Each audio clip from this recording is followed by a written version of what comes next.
Welcome to Infi math.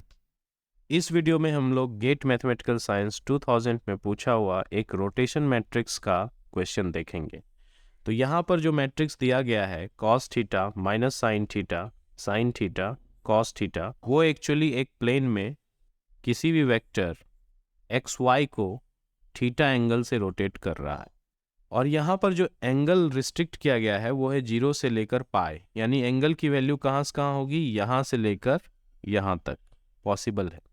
तो देखिए पहला ऑप्शन है कि ए में कोई रियल आइगन वैल्यूज नहीं है। तो आइगन वैल्यू क्या होते हैं? आइगन वैल्यू होते हैं इस तरह के A V equal to lambda V, यानी ये वी के इमेज को लेता है और लेमडा वी में मैप करता है। तो अगर हम इसे प्लेन पर देखें तो यानी कोई वेक्टर मान लीजिए ये वी है, तो इसका इमेज लेमडा भी यानी स्केलर मल्टीपल है। स्केलर मल्टीपल होने का मतलब है कि ये इस लाइन पर होगा। अब चूंकि ये मैट्रिक्स रोटेशन का मैट्रिक्स है तो ये हर वेक्टर को थीटा एंगल से रोटेट कर दे रहा है। तो जब सारा वेक्टर को थीटा एंगल से रोटेट कर रहा है तो ये उस लाइन पर कैसे रह सकता है जिस लाइन पे वो वेक्टर है।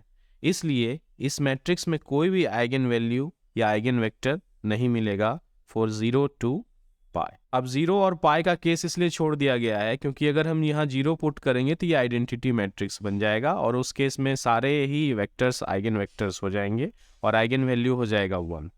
अब हम लोग इसका नेक्स्ट ऑप्शन देखते हैं, क्या ये मैट्रिक्स ऑर्थोगोनल है। तो अगर हम लोग cos theta minus sine theta into cos theta ये और इसका ट्रांसपोज लेते हैं, तो जब ट्रांसपोज लेंगे तो cos theta minus sine theta into cos theta जब हम लोग करेंगे तो हम लोग देख सकते हैं ये क्या होगा, cos square theta plus sine square theta. Second entry हो जाएगी cos into sine theta cos into sine theta minus sine theta into cos theta.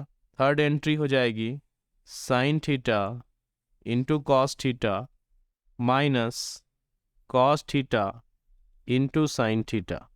और लास्ट एंट्री फिर से हो जाएगी sign theta into sine theta sine square theta cos theta into cos theta plus cos square theta.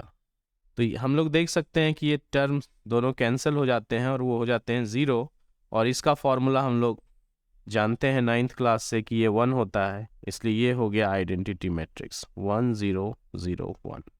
तो ये matrix orthogonal है। ये matrix symmetric नहीं है। हम लोग देख सकते हैं कि यहाँ साइन थीटा है तो यहाँ माइनस साइन थीटा है, यानी ये डायगोनल के अबाउट सिमेट्रिक नहीं है, इसलिए इसका जो थर्ड ऑप्शन है ये गलत है। और फोर्थ ऑप्शन में हम लोग जानते हैं कि स्क्यू सिमेट्रिक मैट्रिक्स का जो डायगोनल एंट्री होता है वो 0 होता है। तो यहाँ पे ये डायगोनल एंट्री किसी आर्बिट्री वैल्यू थीटा की वैल्यू के लिए ये 0 नहीं है, इसलिए ये मैट्रिक्स स्क्यू सिमेट्रिक भी नहीं है।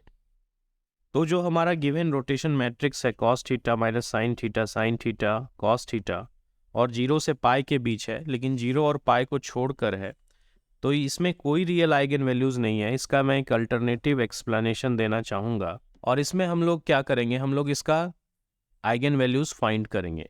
तो हम लोग जानते हैं आइगन वैल्यू निकालने का जो फॉर्मूला होता है वो होता है कि सब पहले हमें कैरेक्टरिस्टिक पॉलिनोमियल निकालना होगा। तो जो गिवन मैट्रिक्स है A equal to cos theta minus sine theta into cos theta. अब हम लोग इसका कैरेक्टरिस्टिक पॉलिनोमियल निकालते हैं, तो F X equal to determinant of X I minus A, और ये हो जाएगा एक्स माइनस कॉस थीटा, ये हो जाएगा minus sine theta that is sine theta, ये हो गया माइनस साइन थीटा और ये भी हो गया एक्स माइनस कॉस थीटा। और जब हम लोग डिटर्मिनेंट कैलकुलेट करेंगे तो हमें मिलेगा एक्स माइनस कॉस थीटा का whole square plus sine square theta.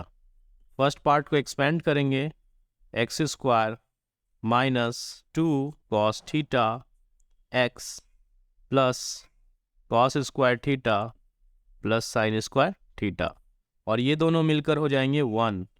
तो जो हमारा कैरेक्टरिस्टिक पॉलिनोमियल आया वो आया x minus 2 cos theta x +1।